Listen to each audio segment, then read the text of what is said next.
is going on? Welcome to Rouge Room, where we get into the nitty-gritty of the artists and creatives in the Australian scene. I am Root, aka the Culture Black Kid, and today we have Chelsea Warner.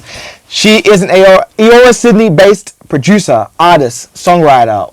What else don't you do? I would be here forever if I was just rattling off your credits or whatever you've been working on recently, but just as of this current moment, featured on the latest Billy Davis track, Jedi, with Mung Mung, and produced the latest Shelter Maker track, Keep It Real. I guess also when it's come out, produced the new Zion Garcia track as well.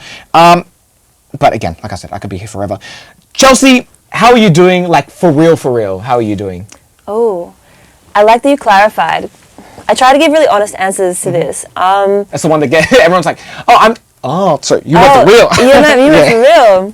Well, really good, you know. Okay. I feel a sense of calm right now about like where I'm at. I just got back from a few months of traveling, so in comparison to that, it's like I just feel a lot more, grounded than I did when I was kind of on the move.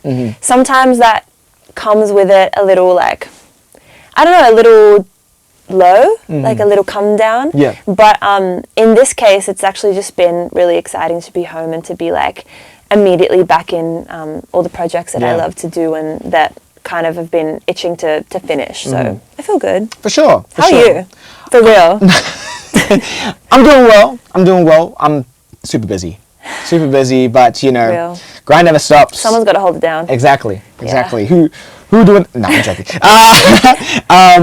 Yes, I called Chelsea Mrs. Worldwide. Married to the game, Mrs. No. How was your most recent set of trips? So where'd you go? And again, how was it? Great. It was 3 like back-to-back ones, so it wasn't one big whole one. Yeah. The first one was Bali, which is a writing camp that I've done a couple times now. Really amazing experience. That's through Milk and Honey, but a bunch of people are involved with that too. Yeah, I think Pania was at that one. Pania was at that one. Yeah, I got to work with Upsol, one of my favorite artists. Yep. She's great. Amazing producers. Like I was stepping in for Oak when he left, which just like minuscule shoes to fill, literally. People like Chris Riddick Tynes were there. It was a really cool stacked camp. Then obviously P as well. So that was really great. Literally got off the plane in the cab into a session, which was fun. And then, got back, had a couple days to chill, went to Korea. That was a month. So a mixture of, writing sessions, meeting people. Nice. But all for writing. And then after that, another month in LA. I tend to try and group traveling so that I'm like, this is my chunk. I can lock in. Yeah. And now I'm locking in with, like I said, the stuff that's going on here, which I also love. 100%. And as I said in my little opening, obviously you featured on the latest Billy Davis track, and you produced the Shelter Maker and the Zion Garcia track. I remember, I can't remember if it was a year or so ago when you said that you really want to focus on like songwriting a lot more, as well as production, being a little more behind the scenes. Where do you feel like you are now in regards to that? I always feel like it's a juggling act, and about kind of choosing what to lean into. For me, it definitely oscillates because I started this whole thing, even as a child or a teenager, writing and singing. And that was my own music at the beginning. And I kind of just found a love for just doing music in any way possible. Being behind the scenes has always been really exciting to me. I'm really big on like credit digging and seeing who worked on what, and it just annoying everyone around me for listening to music being like, oh, so-and-so wrote that, they also wrote this. I just find that really fascinating, and giving people who are behind the scenes, maybe in production or writing roles, giving them their flowers. I really love. So I've always felt a pull to that. Like the Frank Oceans of the world, who you don't know worked on a bunch of other stuff as well. Like Victoria Monet's and she's the number one for me, for sure. Always inspired me. For sure. Yeah. For sure. Dope. I have How We Met, and honestly, I don't remember. I'm really struggling. I know. I feel like the thing that's popping in my head maybe is 301.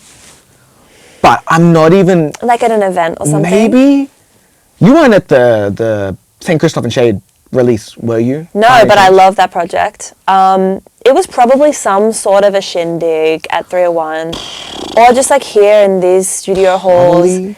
We have a lot of mutual friends. Yep. Yeah, Yeah. I'm sure it was just like kind of inevitable. That they were bound to me. It was written. 100%. 100%. Like, I remember our first session. Same. Yeah, but Of course. how we met, it's a blur. No it's idea. a blur. But anyway, not important. Okay, so my first little intro question to you is, what percentage of yourself do you think your inner circle really knows about you? Ooh, what the hell? Oh my god. I love that. Such a good question. My inner circle, like 90 to 100. But I will say something that I've really learned about myself recently is how fluid and ever changing I feel like I am. Like, just when I start to feel like I get myself and I kind of, understand, something changes, and I'm learning now as I get older to ride those waves and to kind of keep up with the evolution. Yeah. I think it's cool and exciting and bleeds into the artistry and the production creative work as well. For sure. But yeah, same goes for them. It will always change, and I think that's kind of nice. True. Fair enough. And how much of that percentage do you think you've shared in your music so far? I feel like, and I don't know if I'll just always feel like this, but I feel like I'm just getting started sharing that part, like that 100% Right. part. Yeah. That said, though, the stuff that I was releasing when I was 17 and I was just starting, that was me at the time too. It's just that I probably, as you do, you grow and you move past it. Yeah. So yeah, sorry if that's a cop out, but like probably 100% at that time. But right now, that feels like a very little, small past part of me. So yeah, hoping to step into a bit of a new chapter with my own work. Do you think it's been like, so it started super high, but then it's gone down as the experience, you like more experiences, like, oh wow, and then now it's because you're experiencing more things, it's lowering a bit. Because you're like, I haven't written about new experiences yet, and I'm not sure if that. That checks out. I think you're onto something there. Like you expand as a person and like become different versions of yourself, and now all of a sudden you have all of those versions to account for. So just trying to, I guess, do each one of them service. For sure.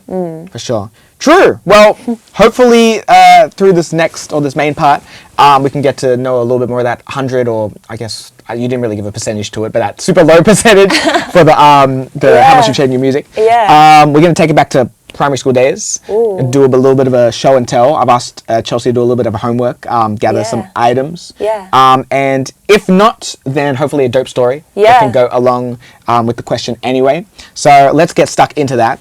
And question number 1. What is something that represents who you are as a person? A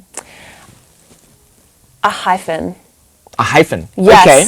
A symbol? Yeah, that's a really like annoying metaphorical answer.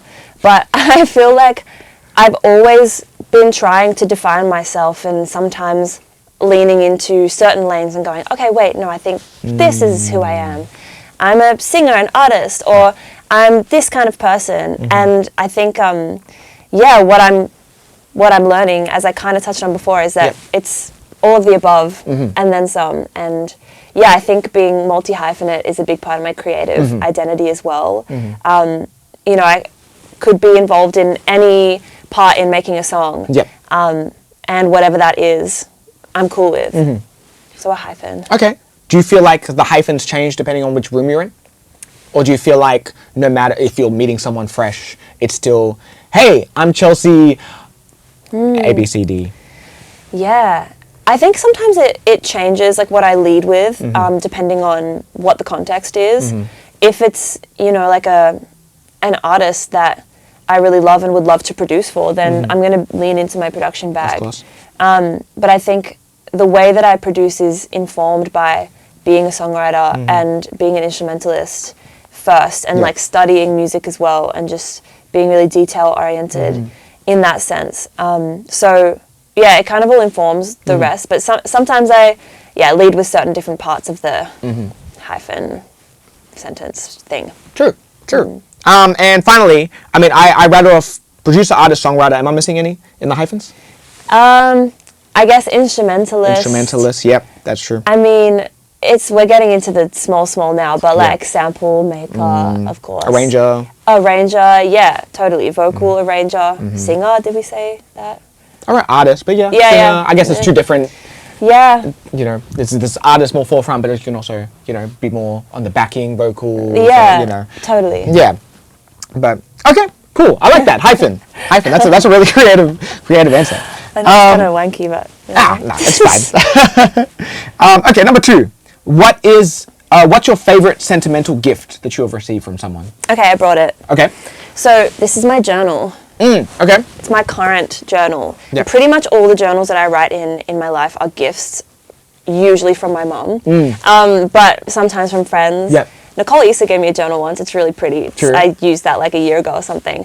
But yeah, I think I've got like 3 pages. I always have random shit in here too. Like, I don't know why there's a photo there, little post-it notes, clippings and stuff. But yeah, this shit is, if I lost this, I'd pay a heavy ransom to get this back. My journal. True. What do you hope to get out of journaling? Okay, I'm not gonna sit here and lie that I'm like really good at it or like I do it all the time or anything. I definitely go through my moments of being hella introspective and like proactive and writing it down. Sometimes it's usually when I have like a mess to wade through. So this is all like deep, dark stuff, or just like, I don't know, stuff I'm trying to untangle. Yeah. The thing that I find, which I think is probably pretty common, is if things are going really well, I just don't. Yeah. Because I'm like, I have nothing to lit. write about. Yeah, it's fine. There's no problem here. But yeah, what was the question? It was what do you get out of journaling? What do I get out of journaling? A sense of clarity.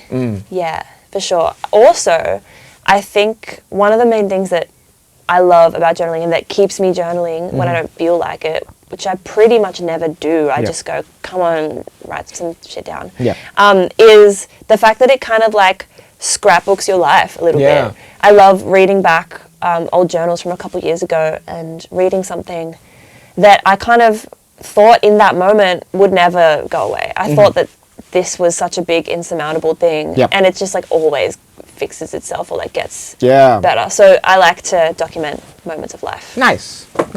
And how long have you been journaling?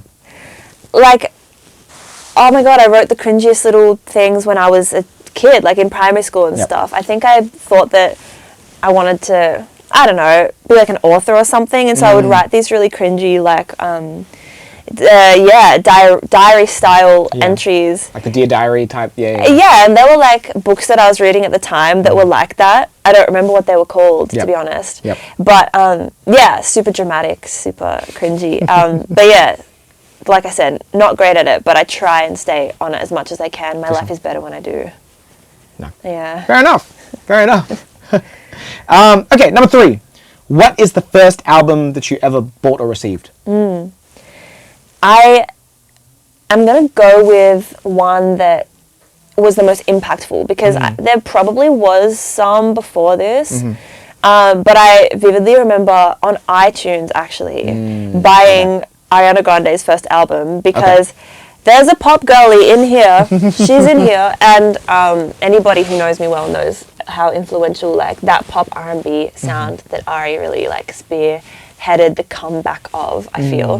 How important that was for me. So yeah, I remember when her song The Way came out, I bought it on iTunes, and we would drive, like as a family, we were driving to Queensland for a holiday, and I listened to that song the entire drive. And I still don't know how I did that. The dopamine receptors were not fucked up yet. You're like, no, I'm getting through this. I know. It's like, have you watched How Much Your Mother? Of course. Okay, it's like the 500 miles. Yes. That Marshall has on just for you. It's like, I'm so sick of this song, it comes around. Marshall's the best character from that, I think. Do you agree? You think? I'm a Ted fan. I relate so much to Ted. Protagonist kind of guy. Yeah, but it's just how goofy he is. Why do you relate? Because, I don't know, he has like an awkwardness to him that I'm like... It's endearing. I get that. Yeah. It's like the episode where they make fun of him for being like snooty. Okay, yeah. And I'm like, I'm not that bougie, You are cultured. I am the cultured black kid. Yeah. Look into the camera on that. I love that. But no, I love Ted's journey. Like he's not perfect, but I think his intentions are good. True. For the most part, and I can relate to that. Yeah. I've made mistakes here and there, but I always want the best out of everyone and my friends, and you know, want to make the best memories, and you know, have things that I can tell my future children, and just go on and on and on to be like, Dad, stop. So I love that. Yeah, but true. I don't know why I always feel like really endeared by those side characters in a sitcom. Like Marshall to me is kind of like Charles in Brooklyn Nine-Nine or something like that. Yes, very similar energy. That's so similar. Yeah, they're kind of like the besties. Yeah. Kind of goofy. I always find myself just like loving them. Yeah. Whereas the protagonist to me is there to like ground all the other characters to do their thing. True. Like Ted is probably the most normal person in that show. Oh yeah. 100%. But he needs to be. Yeah. You know? But I mean, we've talked about this before. Like, have we? Me, you, and Vinny went to go get coffee. Oh yeah. And why does it always come up? What the hell? I need to get a hobby. And I'm pretty sure I told you that Amy is my favorite character. Yes. I am her. I've been told that by a few people. You're literally Amy. I know, and I'm like, is that an insult? I don't know. Oh. But I claim it. Whatever. No, fair enough. I like being organised. I have a calendar. Whatever. Shout to great sitcoms. Yeah, literally. Is there a local artist whose album or a song that you are absolutely rinsing right now, that you love? Oh my god. Yes. I love Minodo's recent stuff. I love Finbar's work on it. I think it's some of his personal best work. Yeah. And I told him that. Yeah, I'm gonna say maybe. Okay. Yeah, I really love that song. But also Veta Bourne just dropped an EP, which is a really cool pivot for her, stylistically, and is really like, I don't want to say, I'm swearing too much already. It's fine. It's really cunty, and it's really just like, I feel like 2024 is kind of the year of like cunty like pop music, and she's embodying that for Australia, which is important. True. Yeah. Both great picks. Yeah. Both great picks. Okay, number 4. What is a moment from one of your favorite gigs and sessions? Okay. This one I had a few thoughts about.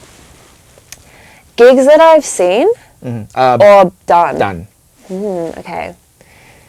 Well, I would say a really cool session that I've done is, I don't even remember what the first one would have been, but just like one of those rooms full of people where you're kind of just half hanging, half making music. I make music like that a lot with like Finn and Boy Soda and Sid and people, like a lot of people that are kind of adjacent to that. And I really love that dynamic, and it's really freeing. And talk about being like multi-hyphenate or flexible. I can kind of be slinky and fit into whatever the room requires, which is really sick. So yeah, I'm gonna say, I don't even remember what the first one was, but whatever the first one we did. We went to the Central Coast to do a bunch for Boy Soda's project, which was really sick. Yeah, I'm gonna go with that. Okay, dope. And I actually have one more thing. Yes, hit me. I feel like I've just like forgot this part of my origin story, but like when I used to play in a 8-piece band in like when I was in music school at uni, and we would just play what felt like many gigs a week. And there was one particular one we did it was at the Gasoline Pony in Marrickville. I just remember it being so energetic and adrenaline filled, and like so much community was around that band, and like just the people in that I guess group community from the con. It's a great little scene, and I got my neo soul roots. Never forget. Nice. Love that. I love that. And number 5, what is something that represents your dreams and aspirations within your field? My mom, because she's the most crafty, resourceful, proactive and passionate person I've ever met. She's had so many businesses. She's like, small businesses are her thing. And she's always inspired me through the way that she's navigated through life. Kind of, you know, doing many, many things and being relentless with that. Sure. So yeah, in terms of like a journey, I want to be,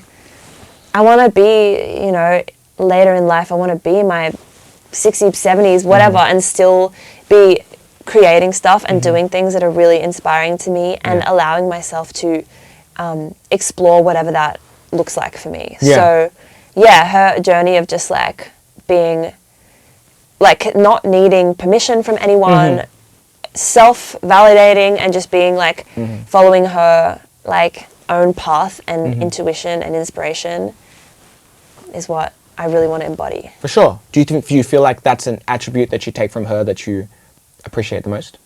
Yeah, just being like unrelenting for sure. And I think as well being kind of like crafty, like making a situation kind of work for you. And for me with my creative process, I think that shines through in the way I try and fill space in creative ways, like, and the way I feel like I can wield multiple skills. Yeah, that's definitely something I want to keep.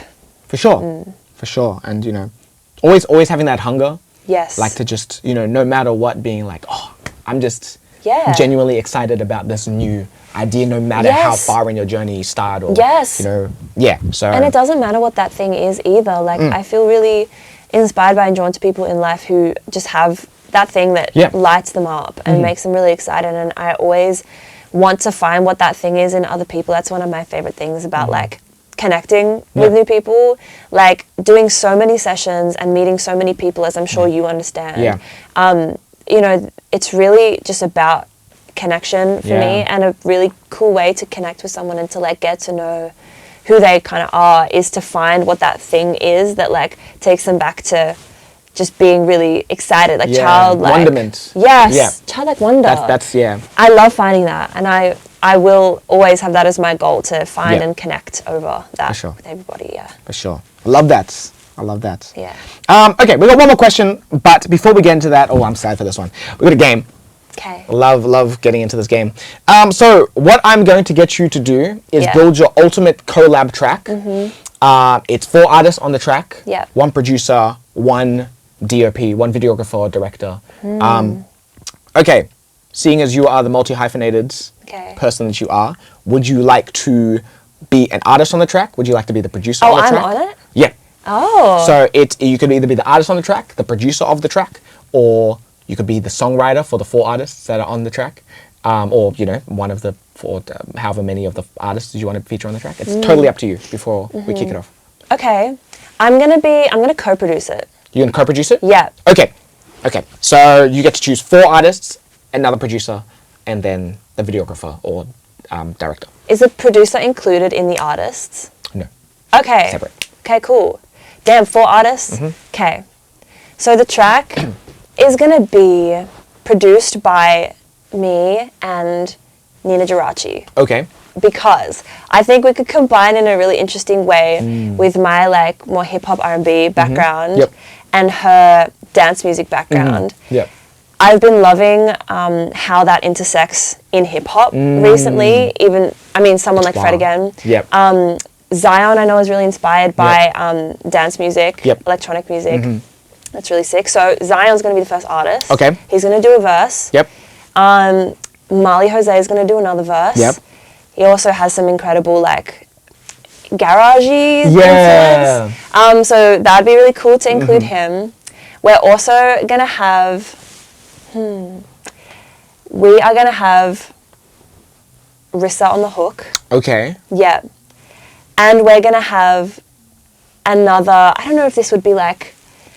I want to have, like, okay, post-chorus. So, like, another hook. Boy Soda's going to do that. Okay. And that's 4, I think. That's 4. Okay, so this is my vision of a genre-bending, forward-thinking track. Okay. And then visuals, you said? Okay. incredible DOP that I worked with on my track, Nervous, years ago, Kate Cornish, incredible. I don't know if this is a part of what you were asking at all, but it's definitely going to be styled by Shaz and Dexter Lola. Okay. Love. And then what's left? Just cook. I remember when keep going. I think when I did Massey, Maseho, she was just like, oh, and the stylist is this, makeup is this, hair is this. Yeah, no, cool.